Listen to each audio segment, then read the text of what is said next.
Hola, muy buenas tardes. De parte de Editorial Cuarto Propio, le damos la bienvenida a todas, a todos y a todes. Es un sábado acá en Santiago, donde estamos encerraditos en la región metropolitana, encerraditas, pero con la tremenda oportunidad de hoy celebrar la publicación del libro de Carolina Andoni, El Milagro. Y Carolina sabe rodearse de amigos, amigas, comparte con esa sonrisa maravillosa este libro con nosotras. Y sus amigos que van a estar hoy día, esta gente que nos va a contar del libro, son dos. Tenemos a Víctor y a Nicolás. Para contarles quién es Víctor Barrera Enderle, diremos que es escritor, trabaja con diversos registros, como el ensayo, la crítica, la historiografía de la literatura, la crónica, el diario, el diálogo, la epístola y la biografía. Obtuvo el Certamen Nacional de Ensayo Alfonso Reyes en 2005 y el Premio Internacional de Ensayo Ezequiel Martínez Estrada en 2013. En 2017 fue reconocido con el Premio a las Artes por la Universidad Autónoma de Nuevo León.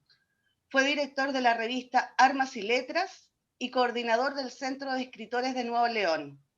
Ha publicado, entre otros, los siguientes libros: De la amistad literaria, Lectores insurgentes, la formación de la crítica literaria hispanoamericana, 1810-1870, y El centauro ante el espejo, charlas y apuntes sobre el ensayo. Se desempeña como investigador de tiempo completo en la Facultad de Filosofía y Letras de la UANL y como director del Anuario Humanitas del Centro de Estudios Humanísticos de la misma universidad. Pertenece al Sistema Nacional de Investigadores de México. Bienvenido, Víctor, y sabemos que estás en Monterrey.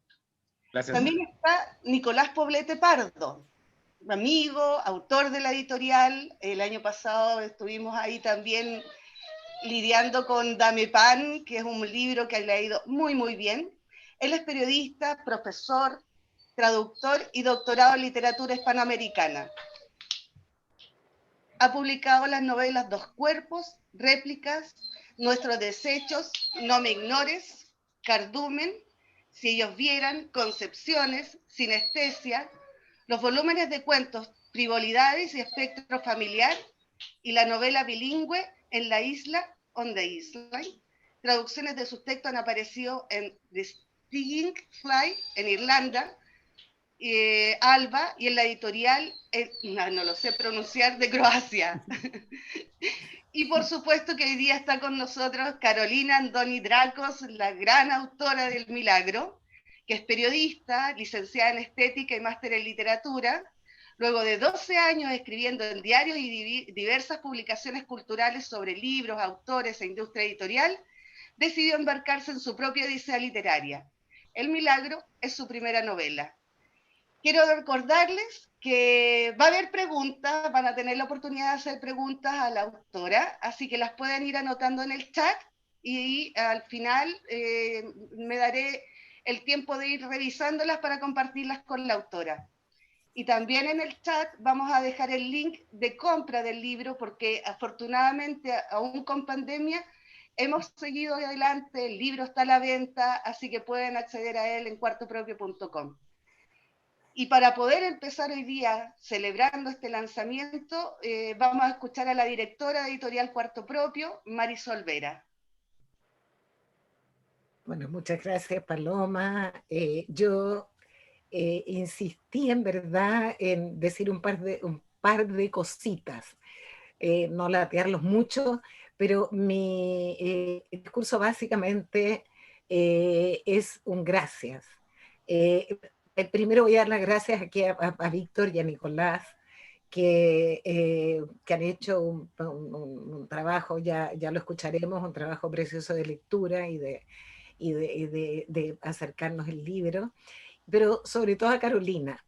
Es decir, encuentro que es un tremendo paso, luego de escribir mucho tiempo sobre otros de manera lúcida, es decir, tus lecturas, Carola, marcaron una visión crítica sobre la literatura, pusiste ojo en diversos autores, autoras, que han ido adquiriendo una gran relevancia en nuestro espacio literario.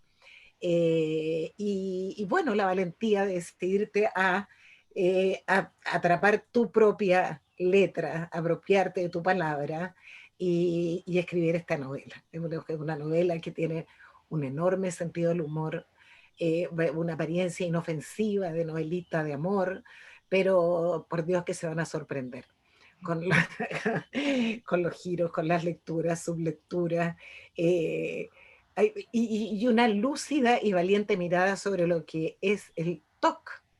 La protagonista de la novela vive y lidia con un TOC, que ahí tú nos puedes decir unas palabras sobre eso después.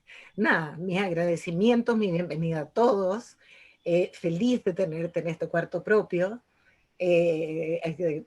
Tú has leído muchos de los autores publicados en nuestra editorial y has ayudado a que se vean. Es tu turno. Así que gracias y por favor, Víctor, empieza a introducirnos en el libro. Perdón, Nico, empieza a contar. Ya. Hola, buenas tardes. ¿Se escucha bien? Sí. Bueno, muchas gracias Marisol por esa presentación. La verdad es que yo concuerdo contigo bastante en todos los puntos que tú destacaste. Y bueno, quiero agradecer a Víctor y a Carolina por formar parte de esta presentación. Yo estoy muy familiarizado con el libro desde sus orígenes, incluso desde antes. Entonces es un texto que yo realmente he atesorado durante varios años. Y me interesaba destacar algunos puntos, porque tal como tú dijiste, Marisol, hay una trama que puede ser vista como algo light, ¿no? Que es la trama romántica, la cosa light, amorosa, ¿no?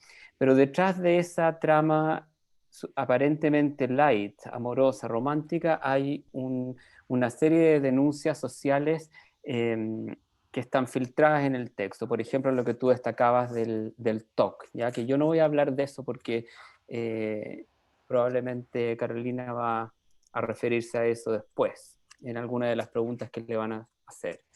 Entonces yo quería tomar esa idea de las múltiples capas que hay en esta novela, ¿no? Más allá de cómo se presenta, que es un texto con con un conflicto amoroso que decanta en una resolución que es típica de la tradición romántica.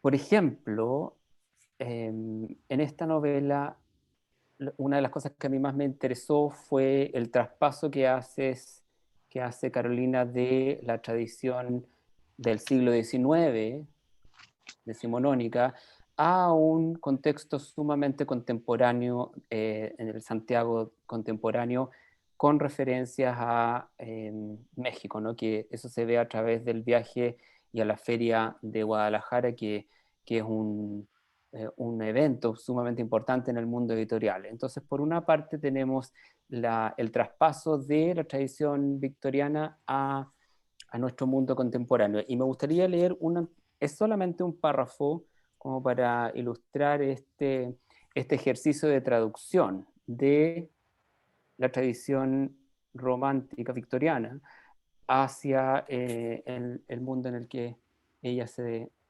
desenvuelve. Dice, este es al final del capítulo 17.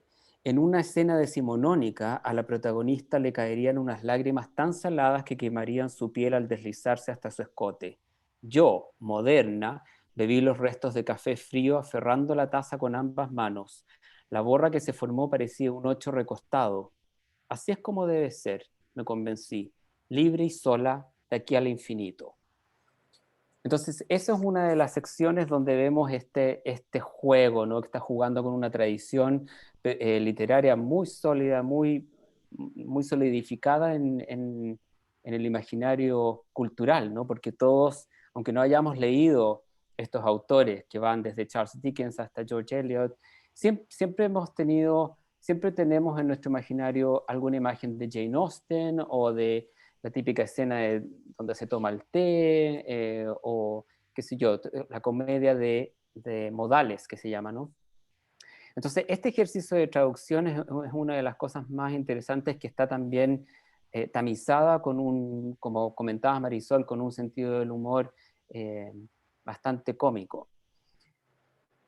Otra cosa que a mí me pareció digna de destacar en esta presentación es una denuncia que no es tan evidente, pero que sí que si uno lee con atención la novela lo percibe, ¿no? Y es cómo la voz narrativa denuncia el mundo editorial.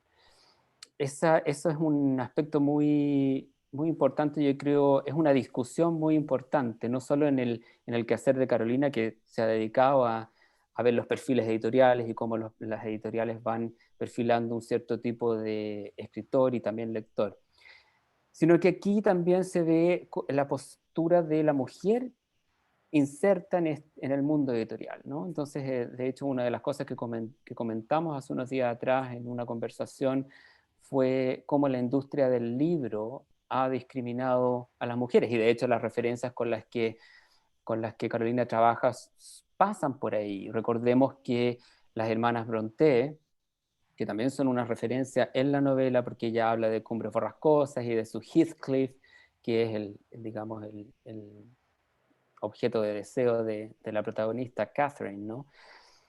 En esa tradición hubo muchas limitaciones para las mujeres para publicar. Entonces, por ejemplo, las hermanas Brontë tuvieron que publicar con seudónimos que eran neutros, eran ambiguos, de tal manera de poder acceder al mundo editorial. George Eliot, que también su nombre verdadero es Mary Evans, ¿no? Todos la conocen como George Eliot, pero también una escritora muy importante que hasta el día de hoy se lee con mucho interés. Su legado literario, tiene una novela que se llama Middlemarch, que es un gran hito de la literatura occidental. También ella tuvo que usar un seudónimo masculino para poder sacar a flote sus escritos. Entonces, esta misma realidad lamentablemente no ha cambiado mucho, ¿no? Pero vemos esto en clave más humorística precisamente en el periplo que hace Mel, la protagonista, a Guadalajara. Entonces, también encuentro que es importante destacar cómo la voz narrativa va hablando de mujeres, por ejemplo, una editora que qué sé yo, habla de mujeres con implantes o de una mujer alcohólica, una escritora alcohólica que ya no es alcohólica. El rol de la mujer dentro de este circuito también es un objeto de denuncia que Carolina hace en su desarrollo, ¿no? de su novela. Y el otro aspecto que a mí también me llamó la atención tiene que ver con la arquitectura de la novela, que es como un juego de cajas chinas. Y yo lo veo como una serie de palimpsestos, que encuentro que es bien interesante, que a medida que uno va leyendo, te das cuenta que lo que uno está leyendo es la novela que ella está escribiendo. Entonces hay un juego de distintos niveles narrativos, ¿no? Porque casi en la mitad de la novela, Mel, es la protagonista, comienza a escribir su propia novela, que es El Milagro. Entonces tenemos una serie de superposiciones y juegos donde el milagro, que es es al mismo tiempo el milagro de la protagonista con su propia escritura, y también el milagro que, no voy a decir cómo termina la novela, pero el milagro que ella concibe al final de la novela. Entonces, ¿cuánto tiempo llevo? Ya, parece que ya estamos. Entonces yo creo que todos estos aspectos son una posibilidad de leer la novela más allá de lo divertida, como dice Diamel Altit en el blurb de la contraportada, la parodia, el sentido del humor con el que trabajas, pero también no solamente está la historia romántica, el sentido del humor, sino que están estas denuncias que son más sutiles y son, a mi juicio, más importantes como mensajes, ¿no? a los lectores. Así que bueno, estoy tan feliz de que finalmente vemos este milagro. Literalmente es un milagro haberlo publicado, y ya todos podemos gozar de la lectura, que realmente es un privilegio ahora. Así que bueno, eso es lo que yo puedo comentar, pero podemos seguir dialogando después a través de preguntas o qué sé yo, comentarios de otra naturaleza.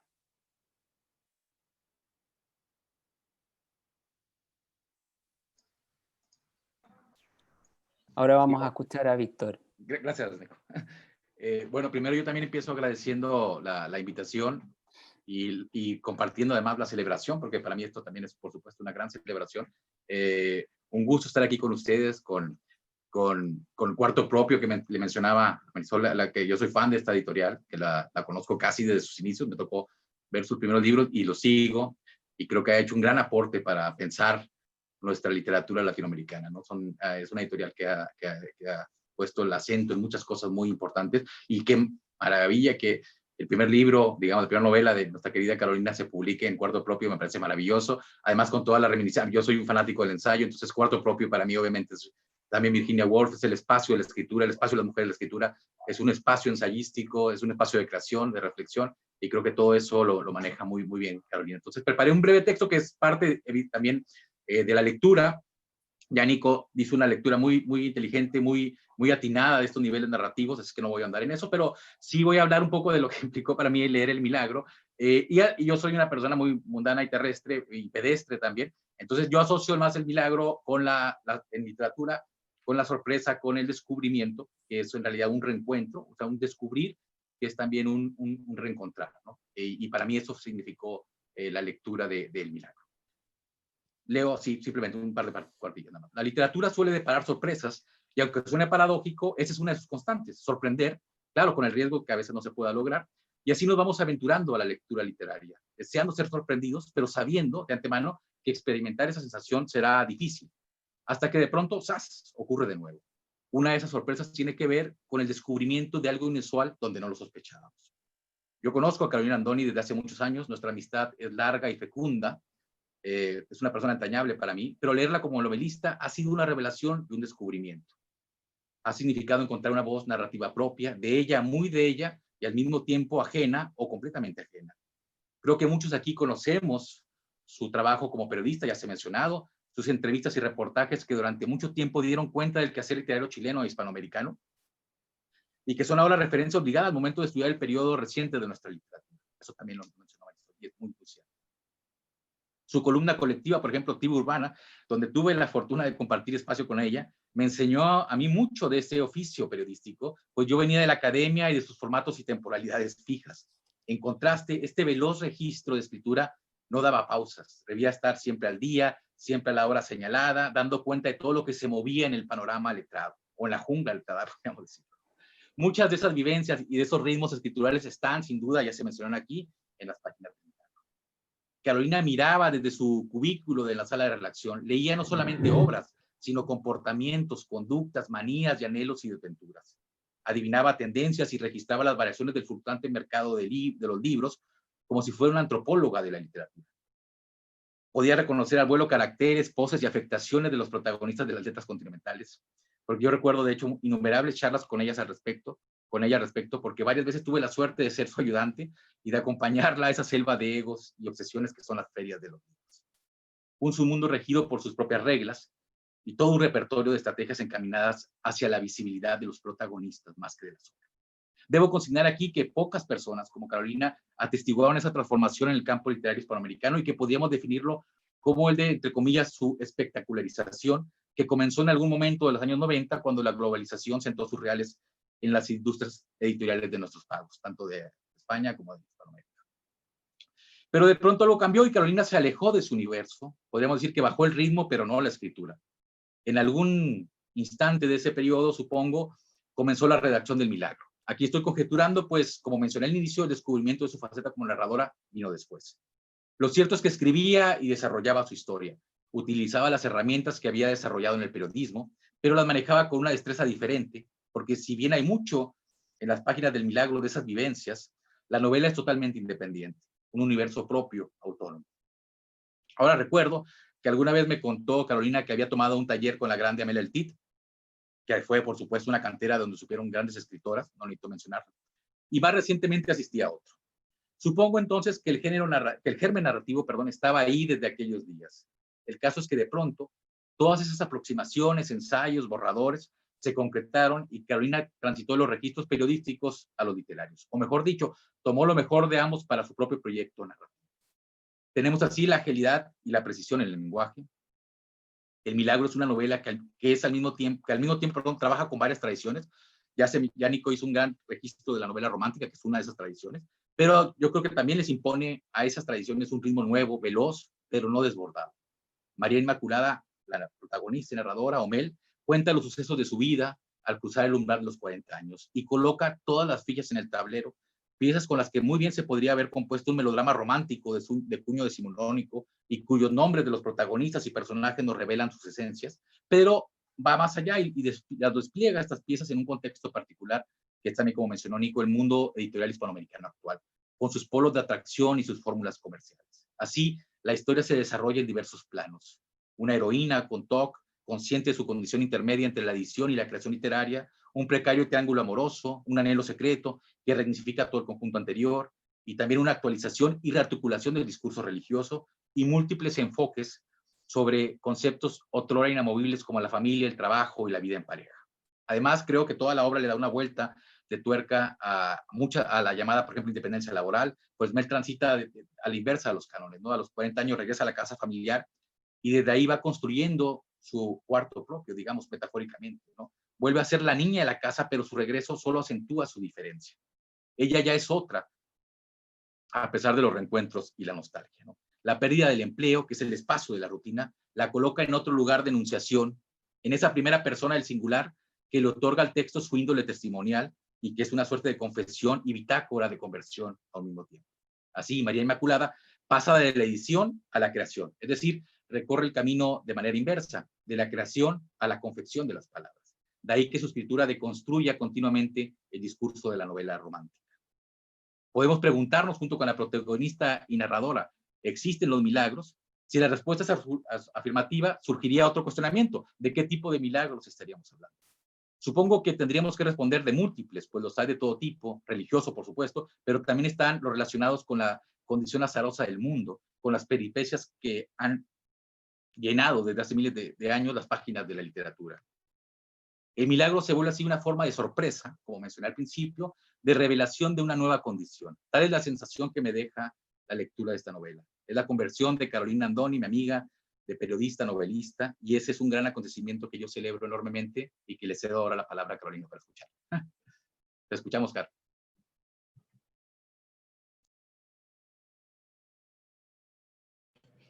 Ahí me escuchan, sí.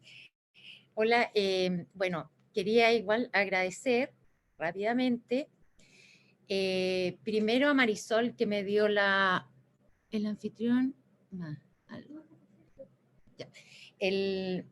a Marisol por darme la oportunidad y creer en esta propuesta y también por su mirada, o sea, ella enriqueció mucho, mucho la novela y de verdad experimenté esa sensación del editor que es mucho más que corregir y de una calidad humana impresionante.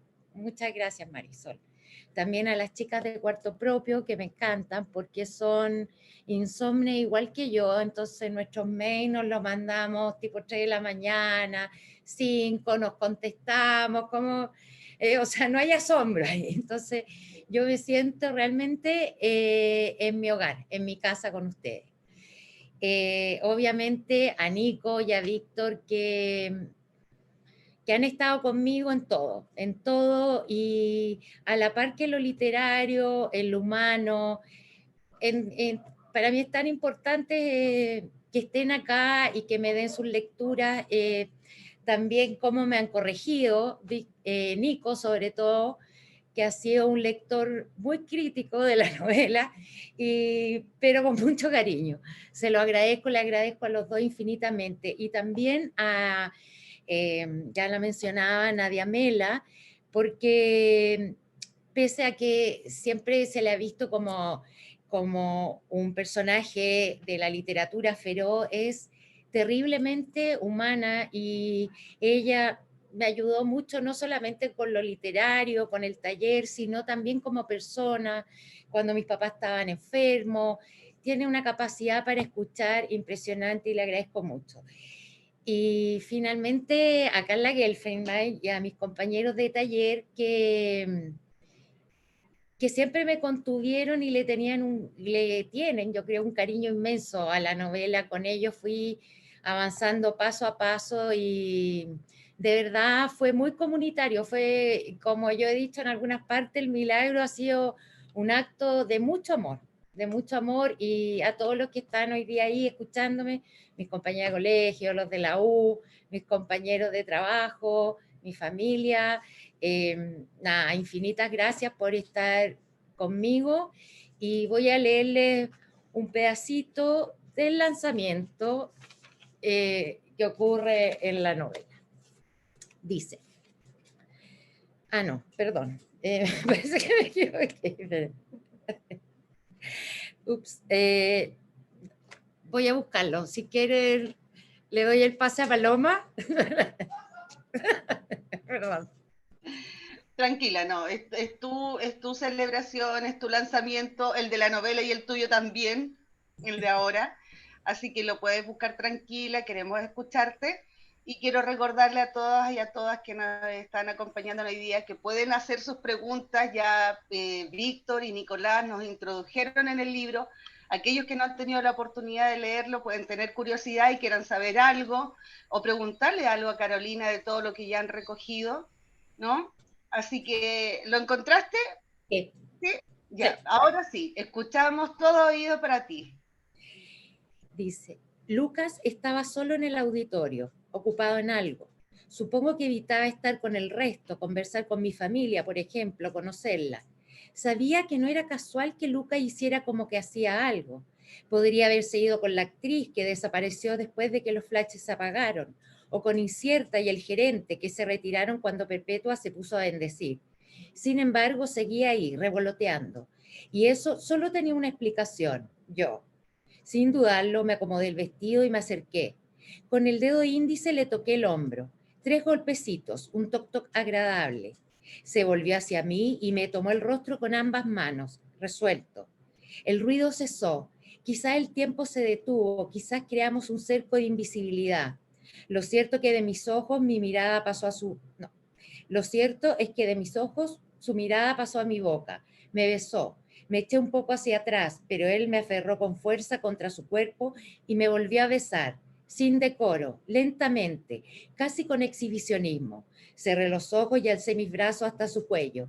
María Inmaculada, dijo entonces, como en un suspiro.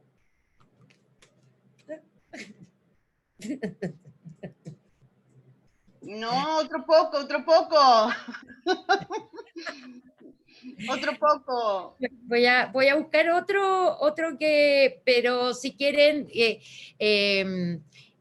hacer preguntas, chicos, por mientras. No te preocupes, están llegando las preguntas, así que prepárate. Ok. Denos un poquito más. Ok. Bueno, acá cuando va a la basílica y está con el taxista que la acompaña.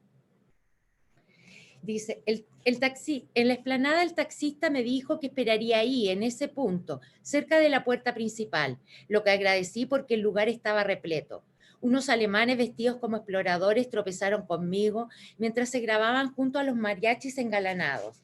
Retrocedí y pisé a una monja vestida hasta la rodilla, misionera de seguro, quien trataba de hacerse espacio entre globos con forma de corazón, carmesíes como sus mejillas. ¿Quiere que le saque una foto con la fachada de la basílica de fondo?, me preguntó el taxista. No, gracias. Él acomodó en el bolsillo superior de su camisa un peine que al moverse desprendió un sutil aroma cítrico. Entonces de usted a los pies del Tepeyac. Ahí se apareció. Sí sé, pero no, gracias. No quería ser pesada, pero ya me estaba angustiando. Sabía que en cualquier instante las tuercas de mi mente comenzarían a rodarse, que lo hicieron nomás entrando a la basílica. No iba a ser capaz de llegar a la cinta caminadora en la que los feligreses pueden ver el lienzo original de la guadalupana mientras dura el recorrido. y hay que verlo lo más cerca posible, ya que la tela en sí misma es un enigma, porque se ha mantenido intacta durante siglos, pese a ser de fibra de maguey, tosco material que los indígenas usaban como tilma. Seguramente al taxista le habría encantado ahondar en ese y tantos otros misterios de la imagen guadalupana, quizá esperando la misma cara de asombro que ponían mis escritoras románticas cuando me preguntaban qué virgen era la de mi medallita.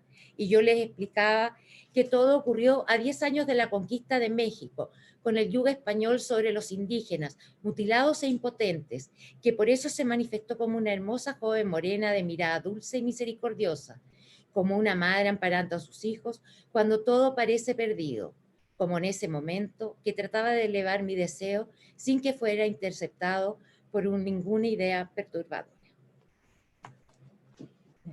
Oye, hay una pregunta, ¿no? Dice Alejandro Caballero. Toda novela tiene una semilla, una anécdota, una imagen, una idea difusa que va tomando forma con el tiempo. ¿Cuál sería la semilla en esta novela y cuál sería su naturaleza? ¿Una imagen, una idea, etcétera? Perfecto. Gracias, Alejandro. Hola, qué bueno que estés bien. Yo creo que la semilla paradójicamente, de esta novela fue haberlo pasado muy mal. Yo la comencé a escribir un año después que murió mi papá. Entre medio quedé embarazada por única vez en mi vida y tuve una pérdida, y la guinda de la torta fue que murió mi mamá. Entonces, entre medio de estos 3 episodios, la novela fue un espacio para mí realmente mágico, porque podía estar así todo gris y yo entraba en la novela y me reía. No es que como que yo estuviera inventando, era como que los personajes se aparecían y yo con sus historias me reía. Entonces fue para mí un oasis y yo dije, bueno, yo creo que nada es al azar. Y qué rico, dije, que la novela salga en este momento, que todos estamos tan confundidos, que ha habido tantas pérdidas.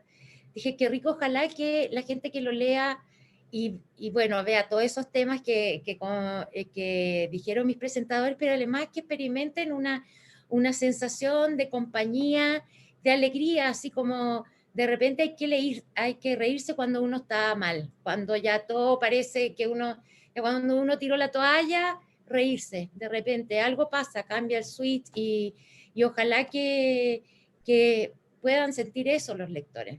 Si lo sienten, yo ya me doy por satisfecha. Bueno, Samuel Beckett decía que cuando la mierda te llega hasta el cuello, solo queda cantar. Tal cual, sí. Exacto. Pero aquí hay una pregunta, hay un comentario primero y después una pregunta que yo creo que también a Nicolás, para que pongas atención, podría ser respondida al mismo tiempo. Andreita dice, lee mi favorito, cuando las mujeres arreglan a Mel. Ah, perfecto, ya, sí. Mientras tú lo buscas, te voy a leer la otra pregunta, que es de Andrés Palma. Dice, felicitaciones, Carolina. Disfruté mucho leyendo algunos de tus avances. Tengo una pregunta. ¿Cómo se inserta este guiño al romanticismo clásico en un mundo en que las mujeres están reivindicando tantos derechos negados por siglos? Bueno, yo agregaría que nosotras llevamos siglos reivindicándonos, pero claro, se entiende al punto en que en el último tiempo hemos tenido la posibilidad de estar mucho más presentes aún. Así que, ¿qué quieres? Cuando las mujeres arreglan a Mel y después responden lo otro. No, le contesto a Andrés, hola, gracias por estar.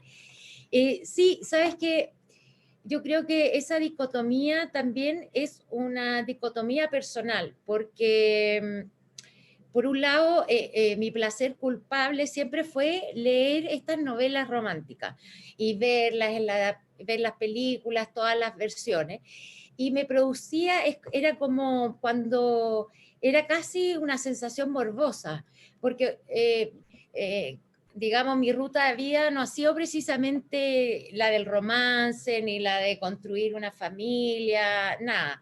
Ni los vestidos floreados.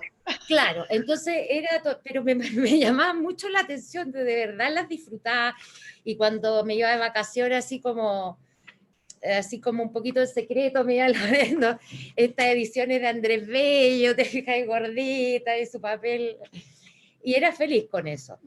Pero claro, esa dicotomía yo también, después trabajando en la novela, la fui descubriendo. ¿Y por qué me gustan tanto estas autoras? Porque ellas en el fondo estaban tratando de reivindicar la fuerza femenina, los derechos de la mujer, escenificando estos derechos en el mismo lugar donde estaba digamos, su opresión, que era en lo doméstico. Entonces, por ejemplo, Jane Austen, a la mayoría de sus personajes, sus protagonistas, las hace leer. Ellas leen, y aunque sean novelas románticas, siempre hay un proceso. Ellas terminan, digamos, abrazando su libertad.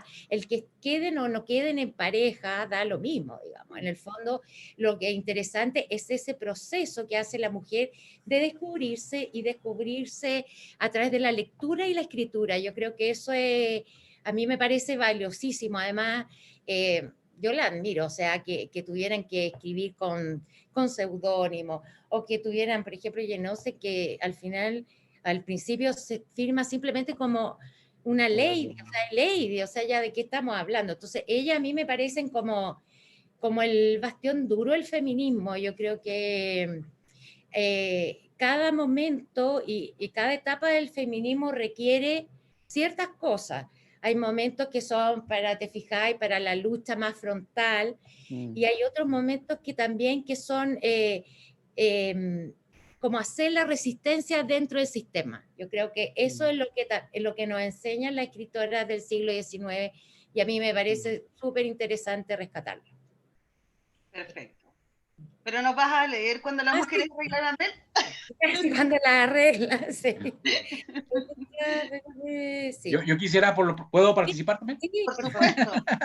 Sí, ahondar un poco, porque me parece maravilloso lo que se ha comentado aquí, y lo que dice Carolina es muy cierto. Yo creo que hablo como lector, obviamente, también, estas grandes novelistas, en general las mujeres escritoras, han luchado para construir ese espacio de escritura y de lectura, y eso en sí, además de las creaciones maravillosas que han hecho, son también estrategias críticas maravillosas, ¿no? Las escuchaba y también pensaba en Sor Juana, evidentemente, ¿no? Que ella también le tocó un contexto durísimo, y desde su celda pudo defender su vocación, brillantísima, ¿no? Y en esa famosa respuesta a Sor Filotea, que me parece uno de los textos maravillosos de la literatura general, ¿no? Obviamente latinoamericana, y nos muestra esa capacidad de reconocimiento, de sororidad, de visibilizar tradiciones, y creo que Carolina lo hace también muy bien en su novela, ¿no? Esa conexión que va por los sentimientos, pero también va por las estrategias críticas, por cómo ellas consiguieron poder escribir a pesar de todas esas dificultades. De Jane Eyre, por ejemplo, que es una novela que me fascina y que también está aquí en las páginas del Milagro, ese famoso ático, ¿no? Que luego fue trabajado maravillosamente de la crítica norteamericana, ¿se acuerdan de Mad Woman in the Attic? En fin, es decir, son estrategias de crítica, además de creaciones maravillosas, son extraordinarias estrategias críticas que yo aprendo muchísimo y también admiro muchísimo. Entonces, yo sé que Carolina, nos lo he dicho aquí, ha hecho una lucha también para escribir, para construir su cuarto propio, para su lugar de enunciación, y eso también es maravilloso. Yo te felicito de nuevo, Carolina, por el milagro. Y espero también tener el libro impreso, me muero de ganas, porque se ve bellísimo, me encanta la tipografía del cuarto propio, de la editorial. Conozco muy bien el tipo, la caja, todo, me encanta. Soy fetichista también de los libros, entonces espero pronto tenerlo en mis manos. Gracias. Era eso. Oye, hay otro tema también que me gustaría mencionar, por si no me lo preguntan, pero igual. Fíjate que, bueno, Nico también me preguntaba como lo poco políticamente correcto que podía ser en estos momentos hablar de la Virgen. ¿Te fijas? Y a mí también, dentro de esta misma línea, me parece súper interesante ver lo femenino, la divinidad femenina. O sea, a mí me parecía que eso, y que tiene mucho que ver también con con el sentir popular. O sea, yo creo que hay una imagen de la Virgen muy patriarcal, te fijas, donde se potencia como la sumisión y el silencio, y hay otra variante muy distinta que incluso algunas antropólogas y sociólogas han trabajado en tanto como lo femenino, y que se acopla a otras divinidades femeninas. Y que en México, bueno, particularmente la Virgen de Guadalupe es muy interesante, porque si uno va a la basílica, es como ver al México hondo, digamos. O sea, el México profundo, y que no tiene que ver con lo oficial. Yo creo que eso también me gustaría rescatar, que hay una mirada femenina de la divinidad,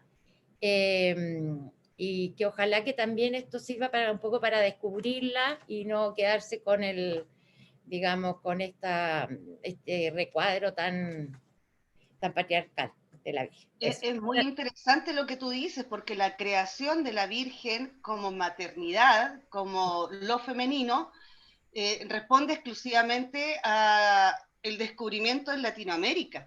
Antes de nosotros, de nosotras, no existía la Virgen. Para la Iglesia Católica no existía. Y acá se dieron cuenta que la fuerza de la Pachamama era tan potente que o traían a un personaje femenino o esta historia no se contaba, ¿no? Y bueno, todo esto abre el apetito por leer tu novela, de todas maneras. Mira, les voy a leer acá cuando preparan las mujeres la familia. Dice: después hombres y mujeres se dividieron. Ellos se instalaron en el living, ellas se acomodaron en el amplio baño de mis padres. En el mío no cabían y todas querían participar en mi producción. Manos inquietas se desplazaban eficientes entre el rubor, las brochas suaves y gordas, las máscaras de pestañas, el deliriador de ojos para una mirada intensa y deslumbrante. Mi sobrina y sus primas presionaban majaderamente el atomizador de todos los perfumes. Aurora las llamaba al orden, gesticulando con una mano, mientras con la otra sostenía la plancha que alisaría mi pelo, alisar y luego ondear. Mamá trajo de mi pieza el vestido que había dejado sobre mi cama, y suelta tratando de esquivar algún desastre. Gran elección de líneas simples y buena factura, celebró Aurora. Me lo puse y vi el feliz reflejo de todas nosotras en el largo espejo horizontal. ¿Qué chaqueta te vas a poner? A la abuela le importaba el tema del frío. La habían sentado en la taza del water para que no se cansara y desde ahí manifestaba sus inquietudes. ¿Chaqueta? Miré a mi madre y a Aurora. Esperanza, pásale tu echarpe, combina con el vestido, le ordenó tía Sara a su hija. Es lo único elegante que traje y te queda hermoso, pero no es tu fiesta. Tía Sara podía ser dulce y severa al mismo tiempo. No le perdonaba a mi prima que tuviera mi edad y siguiera soltera. Mira a María Inmaculada, por lo menos ella escribió un libro. ¿Tú qué alegría me das? Tía Sara se puso a llorar, tomó el tisú que debía ir a mis labios perfectamente rojos y lo apretó contra su boca. Su mano temblaba, mientras las lágrimas deshacían el papel en tristes bolitas. Mamá la abrazó y Perpetua dijo algo de lo que solo se entendió el amor de Dios. Yo me levanté y avancé con desplante hasta la puerta. En el umbral me giré hacia ellas. Estoy lista. Sí, hay de todo allí. Pero sigamos leyendo, mira. Nancy, que dice: hola Carolina, felicitaciones. ¿Cuánto incidió en tu novela la participación en talleres literarios? Sí. Muy buena pregunta. Hola Nancy, tanto tiempo. Sabes que mucho, yo te diría que mucho. De hecho, voy a contar cómo fue, cómo entré en el taller de Carla Gelfenbein, porque en el taller de Diamela, no, estaba escribiendo otra novela. Yo se la llevé como amiga, le dije, porfa, léeme la novela. Y ella la leyó y me dijo que no, que no, que le faltaba, que había potencial, pero que le faltaba mucho. Y la verdad que, bueno, me metí en el taller y ahí, o sea, uno como periodista literaria lee mucho y todo, pero la manufactura de un libro yo lo aprendí en el taller. Y no solamente escribiendo, sino escuchando a los demás, escuchando cómo interactuamos con los otros libros. O sea, para mí yo creo que a menos que seas talentosísima o talentosísimo, yo creo que el taller es fundamental. Porque además que es maravilloso porque tiene, no sé, 10 personas que conocen tu personaje y que cada vez que lees, o sea, son lectores agudos. Y, y también, bueno, la Carla que tiene un ojo increíble, o sea, entonces, sí, yo creo que hay que estar en lo posible en un taller, si me pregunto. Sí. Bueno, Eugenia dice felicitaciones. Sí. Pero acá, o es prima, o es hermana, o es algo. Tía Paola Andoni. Mi hermana. Un orgullo que todas puedan ver tu gran talento. Pero cuéntanos el por qué los nombres tan peculiares de los personajes. Sí, sí, fue tema los nombres. Pero sabes que no sé, son nombres que, bueno, como que los nombres yo creo que eran preexistentes, porque por ejemplo con Martirio, que es la persona que está en la casa hace 1000 años y que la mamá la trajo como de la iglesia ortodoxa, ese es un personaje que apareció solo, o sea que es como que Martirio tenía su propia historia y yo la descubrí mientras estaba escribiendo. Entonces, no, sentí que cada personaje tenía como alma y esa alma tenía que ver con esos nombres que no eran muy familiares para mí tampoco. Así que no sé si contesto la pregunta. Sí, sí. Ahora entramos en un terreno que es una de mis preguntas favoritas a los escritores y a las escritoras. Sí. Dice, muchas felicitaciones a Carolina por su libro. Ella es Jenny Cáceres. La Yanis. Una duda. ¿Qué tan autobiográfica es la novela? Mira, gracias Jenísima por estar y por preguntar. Yo creo que yo le presté harta ropa a la protagonista. O sea, le presté como la familia, como mi experiencia en la feria, en el ambiente editorial, la relación como hombres-mujeres, sí, le presté harta ropa, pero ella tomó su propio carril, porque al principio, cuando comencé a escribirla, ella lo único que quería era casarse. Te fijáis, era otro personaje, muy querible y todo, pero era otro personaje, y de repente ella se emancipó en la novela y dijo, no, o sea, es como en el fondo como, pónganme todos los tabús patriarcales, que me tengo que casar, que tengo que ser exitosa, que tengo que tener hijos, todo eso, y que tengo tal edad, pero aún así no me quiero casar, aún así no quiero tener pareja. Entonces, esa fue la Mel que apareció sola y a la que básicamente yo acompañé. Entonces, no es biográfico.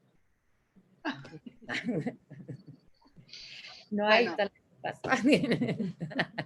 tendrán que leerlos aquellos que te conocen para desmentir a la autora. Sí, pero sabes que había a propósito, Marisol nombró el tema, el TOC. A mí me interesaba mucho ponerlo en el tapete. Creo que, no sé, creo que son muy incomprendidos y quizá esta pandemia ayuda a comprender un poco, por ejemplo, a los que tienen TOC de limpieza. No sé si a entenderlos, pero sí a tener una empatía de la angustia que pueden sentir cuando tienen esta necesidad de ritos, ¿te fijas? Entonces yo creo que, y también a los que no salen, a los que les da miedo, o sea, hay cosas que como sociedad podemos mirar desde este lugar de la pandemia, y creo que el toque es uno de esos temas, sobre todo cuando no hay un buen diagnóstico, porque generalmente lo asocian a la depresión, o sea, la ansiedad que puede provocar el TOC puede ser muy parecida a una depresión, pero no tiene nada que ver. Entonces sí, me parecía importante poner este tema. Eso. Súper. Andrea Araya, maravillosa esa fuerza de mujeres. Felicitaciones. Acá está Osvaldo Carvajal, dice Ah. un comentario. Rescato de tu libro la recuperación de un espacio de las relaciones humanas y capacidades en que la mujer tiene ventaja sobre los hombres. Son capacidades de lectura de signos, emociones, lenguaje y sensaciones. Felicitaciones. Cada vez perdemos más privilegios masculinos. Ojalá. Sí. Anís Barahona, Anise, Sí. hola Carolina, mil felicitaciones. Pregunta, ¿por qué escogiste que la protagonista tuviera un TOC y no otro trastorno del ánimo o de otra índole?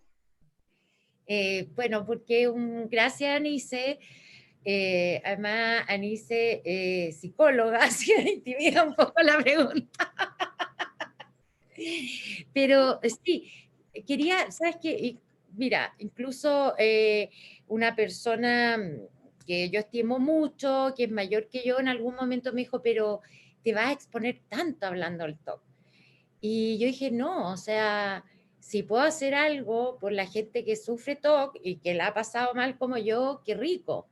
Entonces sí, elegí ese tema porque lo manejaba. Ahora, pero lo manejo desde el término de las sensaciones, te fijas, de los procesos. No quería hacer una cátedra, claro, quería generar empatía con la gente que tiene TOC.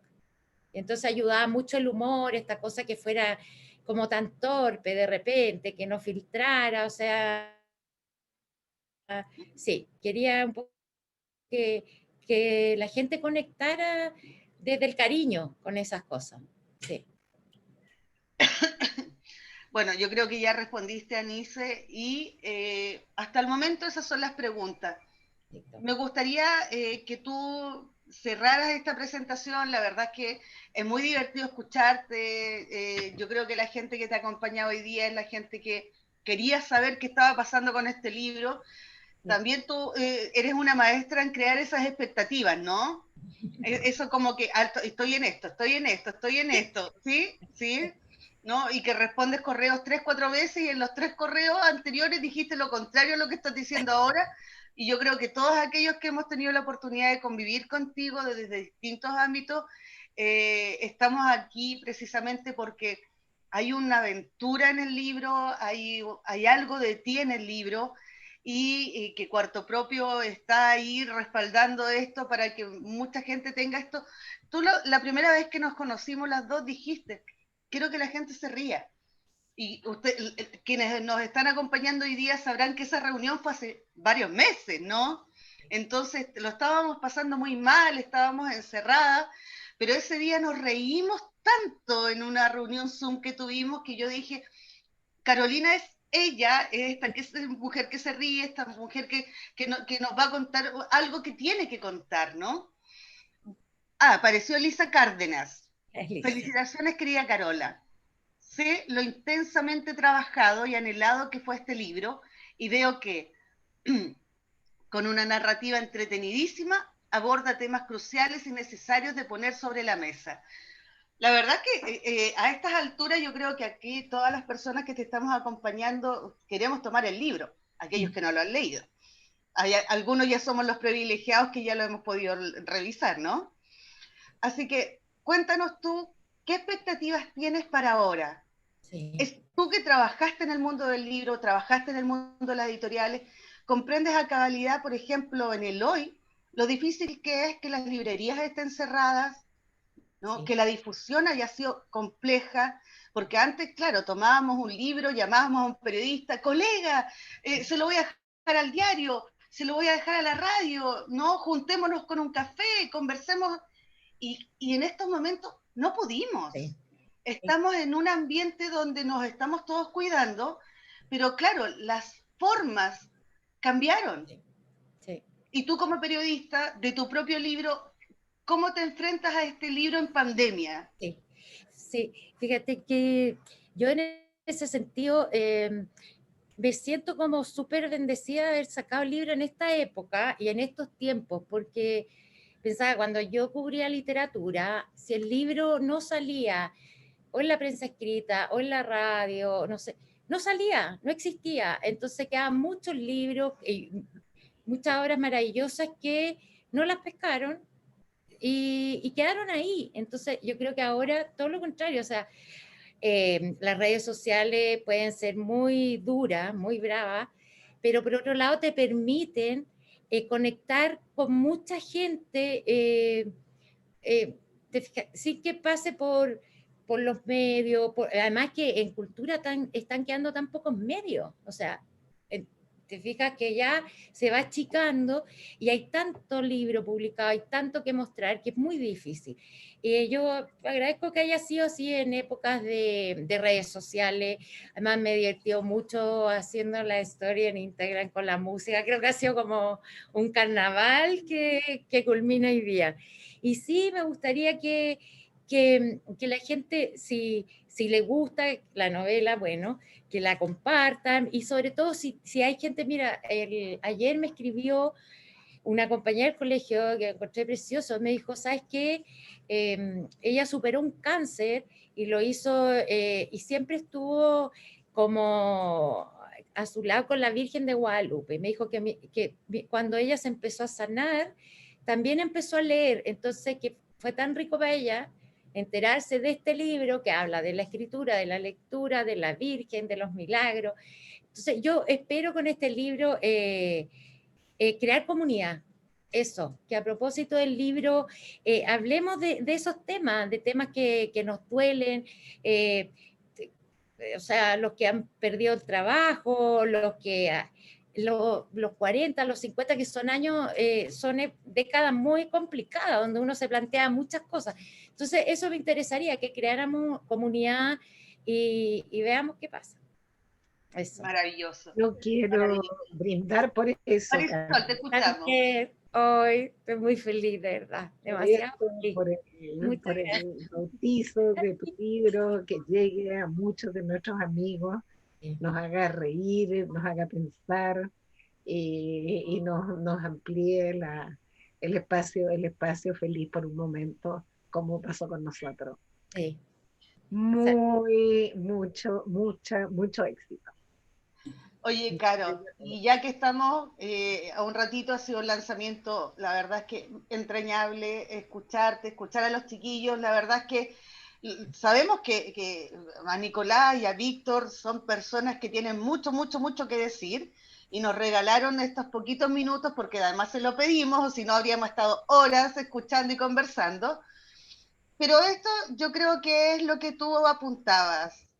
Muchas felicitaciones, Carolina. Estoy disfrutando el milagro. Soy Luz María, tu vecina.